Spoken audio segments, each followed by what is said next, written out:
আমরা পানিবন্দি আছি আজকে প্রায় দীর্ঘ দেখা যাচ্ছে আজ 10-12 দিন 9 মাস অন্তস্থ দেখা যাচ্ছে আপনার 9 মাস অন্তস্থ পানি থাকে। আমাদের ভ্যান আমি চালাতে পারতেছি না, দেখা যাচ্ছে অসুখ বিসুখী কষ্ট হচ্ছে, বাচ্চা স্কুলে যেতে পারছে না, আমাদের প্রচণ্ড পরিমাণ কষ্ট হচ্ছে। এখানে কোনো বর্ষায় জলতায় দেখা যাচ্ছে আপনার দেখা যাচ্ছে কোনো পানি সরে না। এখন আমরা কি করব বলেন? এখন আমাদের ঝায়েরটা দেখা যাচ্ছে, আপনারা দেখা যাচ্ছে একটা উপায় দেখা যাচ্ছে করেন না, আমরা দেখা যাচ্ছে চলবো কী করি। আবার আমাদের এই পানিবন্দি থাকলে দেখা যাচ্ছে গায়ে চুলকোনা হচ্ছে, ঘা হচ্ছে, বাচ্চা কাচ্চা সাপ দেখলে দেখা যাচ্ছে ভয় পাচ্ছে, আমরাও দেখা যাচ্ছে চলতে পারছি না, পানিতে চুলকোনা হয়েছে। এখন আমরা কি করব বলেন? আমাদের একটা দেখা যাচ্ছে বন্দোবস্ত করেন, কি আমাদের একটা দেখা যাচ্ছে উপায় করেন। আসলে আমাদের এই সমস্যাটা দীর্ঘ আজকে 10 বছর ধরে এলাকার নারী পুরুষ শিশু বাচ্চার থেকে শুরু করে প্রতিটা মানুষ সমস্যায় জর্জরিত। প্রতি বছর বর্ষার মৌসুম যখনই আসে তখন আমাদের এই প্রতিটা নারীরা দেখেন আজকে কাপড় ওসো করে রাস্তায় হাঁটতে হয়, যেগুলো ইজ্জতের ব্যাপার। শিশু বাচ্চা কাচ্চা স্কুলে যাতে তাদের বিভিন্ন সমস্যা ঘটে। তারপরেও প্রতি বছরই কাউন্সিলর, আমাদের মহিলা কাউন্সিলর, পুরুষ কাউন্সিলর এদের আশ্বাস তো করে, কিন্তু আসলে কোনো কাজ হয় না।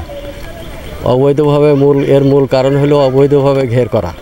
ঘেরে পানি নিষ্কাশনের কাজ রাস্তা না রেখে তারা অবৈধভাবে ঘের করেছে। এখানে আমাদের পৌর কাউন্সিলর মেয়র কিছুই বলে না। জলবদ্ধতার কারণে আমরা এখান থেকে ঘরের থেকে বেরোতেও পারি না, ঘরের ভিতরেও পানি। দ্বিতীয়ত এখানে পানি সরার কোনো লাইন নেই। আর যদি পানি সরানোর লাইনটা করা হয়তো, যেমন যদি বড় একটা ড্রেন করা হয়তো, তাহলে আমাদের এখান থেকে পানির সমস্যাটা আর হইতো না। আর এইখান থেকে যেখান থেকে পানি সরবে সেখানে আমাদের বড় একটা ঘের করে রেখে দিয়েছে। ঘের বেড়ি করার কারণে এখান থেকে টোটালি কোনো পানি যায় না, বাজার ঘাটে কোথাও যাইতে পারতেছে না। মা বোনেরা সবাই এখন ঘরের মধ্যে ওই ফেলেই আছে। আমরা কোনোরকম এই বৃষ্টিতে ভিজে বাইরে আসতেছি এইটুকুই, কেননা আমাদের এখানে পানি সরার কোনোই লাইন নেই। আমরা চাই যে আমাদের এখানে মানে গ্রামবাসীর সুবিধার্থের জন্য এখানে একটা বড় একটা ড্রেন করা হয়। আমার এই বয়স প্রায় 20 বছর, আমি এখানেই জন্মস্থান আমার এখানে। তো এই 20 বছর বয়স থেকে আমি দেখে আসতেছি যে একটু পানি হলেই আমাদের এখানে ডুবে যায়। এই ডুবে গেলে এই পানিতে নানান রকম রোগ ব্যাধি আছে, ঘা পাঁচরা, আরও মানুষের বাড়িঘর তো ডুবে আছে। যেসব মানুষ অনেক বাইরের দিকে চলে যাচ্ছে, এখানে থাকতে পারতেছে না, নানান রকম অসুবিধায় আমাদের ভুগতে হয়। কিন্তু এর কোনো মানে কার্যক্রম দেখি না। প্রতি বছর এই 6 মাস করে আমাদের পানিতেই থাকতে হয়। আমাদের সাতক্ষীরা জেলার সমস্ত জেলার পানি আমাদের ইটেগাছার ভেতরে যত ময়লা পানি আছে সব পানি আমাদের ইটেগাছার মাঝখানে এসে জমা হয়। আমরা এতগুলো পরিবার এখানে থাকি, এই পানি সরানোর কোনো ব্যবস্থা নেই। আমরা বাচ্চা কাচ্চা নিয়ে স্কুলে যেতে পারি না। আমাদের পানি হলে পর আমাদের ভেলায় চড়ে বাচ্চা কাচ্চা নিয়ে স্কুলে যেতে হয়।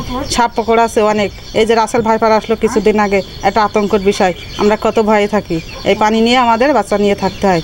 অফিসাররা সবাই আসে, এসে দেখে শুনে সব যায়, কিন্তু পানি না সরার কারণে রাস্তাঘাট সব বুড়িয়ে আছে। আর প্রত্যেক বছর আমরা দেখি এরকম বুড়িয়ে যায়। মেম্বার, চেয়ারম্যান, ট্রিবিউনাল, এসপি সবাই আসে, এসে দেখে টেকে যায়, ব্যবস্থা করব কিন্তু হয় না। এখন সব বুড়িয়ে আছে।